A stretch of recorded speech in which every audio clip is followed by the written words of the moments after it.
మీ పేరు శేఖర్. ఏం చేస్తుంటారు? వ్యవసాయం. ఎలా ఉంది ఇప్పుడు వ్యవసాయం? ఎలా ఉందంటే అంతే, ఇంతకుముందు ఉన్నట్టు మామూలుగా అట్లే ఉంది. పంట వేసిర్రా ఇప్పుడు? లేదు, వాటర్ లేదు మాకు, వేయలేదు మేము. ఓన్లీ బోర్ దగ్గర ఉండాలి మాత్రం వేసిర్రు. సో మనకి ఇప్పుడు మరి ఎంపీ ఎలక్షన్స్ జరుగుతున్నాయి.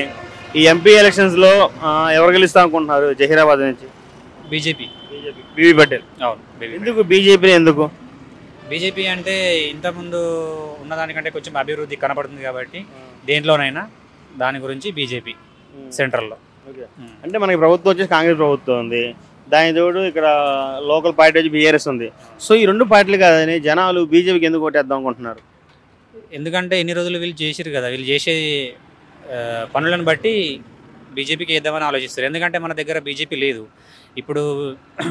అన్ని రాష్ట్రాలలో బీజేపీ ఉంది సెంట్రల్ విధంగా, అయితే ఇక్కడ కూడా వాళ్ళనే గెలిపించాలని అనుకుంటారు. అంటే ఇప్పుడు కాంగ్రెస్ కానీ బీఆర్ఎస్ కానీ చేయలేదంటారా? చేసిర్రు, కానీ ఏంటంటే దాంట్లో అవినీతులు అవి చేసిర్రు, అవినీతికి పాల్పడారు కాబట్టి బీజేపీకి వేద్దామని అనుకుంటారు. ఇంతకుముందు కూడా ఎమ్మెల్యే ఎలక్షన్లప్పుడు కూడా బీజేపీకి ఇంతకుముందు 1-2 సీట్లు ఉండేవి, ఇప్పుడు 8 సీట్లు అయినాయి. ఇది దాని ప్రభావం వల్లనే. పేదవాళ్లకు చేసేది ఏం లేదన్నట్టు ఈ పార్టీలు ఉన్న వాళ్ళకే కట్టబెట్టుడు తప్ప చేసేదేం లేదు. సో మీరు చెప్పినట్టు సెంట్రల్ అయితే ప్రధానమంత్రి నరేంద్ర మోదీ గారు అవుతారు. అవును. ఓకే, ఎందుకు నరేంద్ర మోదీ గారు అంటే ఏం చెప్తారు?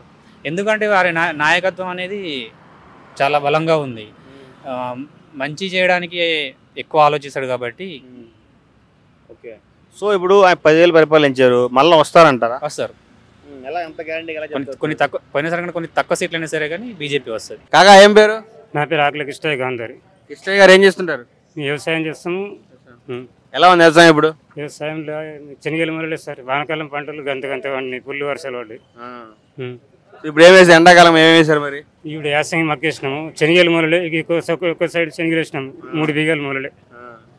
సో ప్రభుత్వం మారింది, ఎలా ఉంది రైతులకు ఇప్పుడు?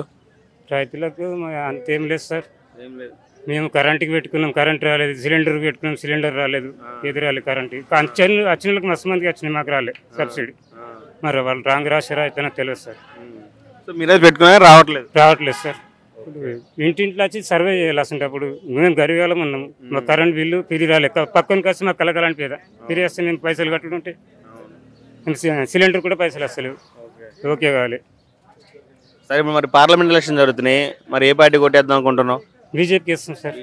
ఎందుకు బీజేపీ అంటే ఇప్పుడు కాంగ్రెస్ గవర్నమెంట్ వచ్చింది అనుకో, ఇప్పుడు జమ్మూ కాశ్మీర్లో నెలలు సురైతాయి, అటు చైనాడు లడాక్ తీసుకుంటాడు, 6 నెలలు అవుతాయి. ఈ కాంగ్రెస్ వాళ్ళు పట్టించుకోరు. 100 మంది సైనికులు చచ్చిపోయారు అనుకో, చచ్చిపోయి ఇంకా 100 మంది కొత్త వాళ్ళని తీసుకుంటామంటారు. నరేంద్ర మోడీ అట్లా కదా సార్, ఒక్కరు చచ్చిపోతే 3 చంపేసిరమ్మంటాడు, నా ఆర్డర్ కూడా అవసరం లేదంటాడు, వేసేసారు అంటాడు. ఈ కాంగ్రెస్ గవర్నమెంట్ అంతా పట్టించుకోరు దేశం గురించి నాకు తెలిసినంత మటుకు. సరే, దేశం అంటే సరిహద్దులు అవన్నీ తీసేయి, మరి దేశంలో ప్రజల పరిస్థితి ఏంటి? ప్రజల పరిస్థితి గవర్నమెంట్ నరేంద్ర మోడీ గవర్నమెంట్లో మంచిగా ఉంది సార్. మంచిగా ఉంది నాకు తెలిసినంత మటుకు. హిందీ స్టేట్లలో చూస్తున్నాం కదా సార్, ఈడ కూడా వస్తుండే మొన్న, కానీ మేము బీజేపీకి వేసినాం. కానీ మళ్ళీ ఎటు కాకుండా సగం వస్తానంటే ఏం దిక్కు లేకుండా కాంగ్రెస్కి వేసారు అంతే. మళ్ళీ వచ్చి 5 ఏళ్ళు రావాలా బీజేపీ అని. సో ఇప్పుడు ఎంపీ ఎలక్షన్లో బీజేపీ వచ్చిందంటే మళ్ళీ వచ్చే 5 ఏళ్ళలో కూడా బీజేపీ వచ్చిందంటావు? వస్తుంది సార్, పక్కా కాన్ఫిడెన్స్. 100% వస్తుంది. మోడీ ఏం చేస్తుండే సార్, ఇంతకుముందు యుద్ధ విమానాలు బయట దేశం నుంచి కొనుకొస్తారు, లక్షల కోట్లు అడే ఎక్కుతుండే. ఇప్పుడు మనమే బుల్లెట్ ప్రూఫ్ తయారు చేస్తున్నాం, బయట దేశాలకు ఎగుమతి చేసే స్థాయికి వచ్చింది మన నరేంద్ర మోడీ కాబట్టి. సూపర్ పరిపాలన సార్ మోడీ లేకుంటే మన బతుకు వేస్ట్. మన ఆడపిల్లలు ఎత్తుకపోయి కూడా రేపు చేసేస్తారు, అడిగేటోడు ఉండడు కాంగ్రెస్ వచ్చినట్టు. మనం ఇండియా ముస్లిమ్స్ కూడా ఏం చేస్తారు సార్, తీవ్రవాదులకు మద్దతిస్తారు లాస్ట్కి. ఇప్పుడు ఎంఐఎం పార్టీ ఉంది అనుకో, వాళ్ళు బంగ్లాదేశ్ వాళ్ళకి మద్దతిస్తారు. బంగ్లాదేశ్ వాళ్ళు వచ్చే వాళ్ళ పాత బస్సులు వచ్చినా కూడా మనకు వాళ్ళని పట్టుకుని మొగోళ్ళాడు. అదే బీజేపీ వచ్చిందనుకో జల్లడ పడుతుంటారు. ఏం చదువుకున్నా కాక? నేను ఏం చదువుకోలేదు, మా 4వ తరగతి చదువుకున్నా. మాకు వ్యవసాయం మీద ఆవులు కాసిన వ్యవసాయం ఫుల్ ఉంది సార్. అమ్మని అమ్మ, ఏం చదువుకోకుండా ఎంత నాలెడ్జ్ సంపాదించుకున్నాను, గ్రేట్ కాక, super. Thank you sir. Thank you sir.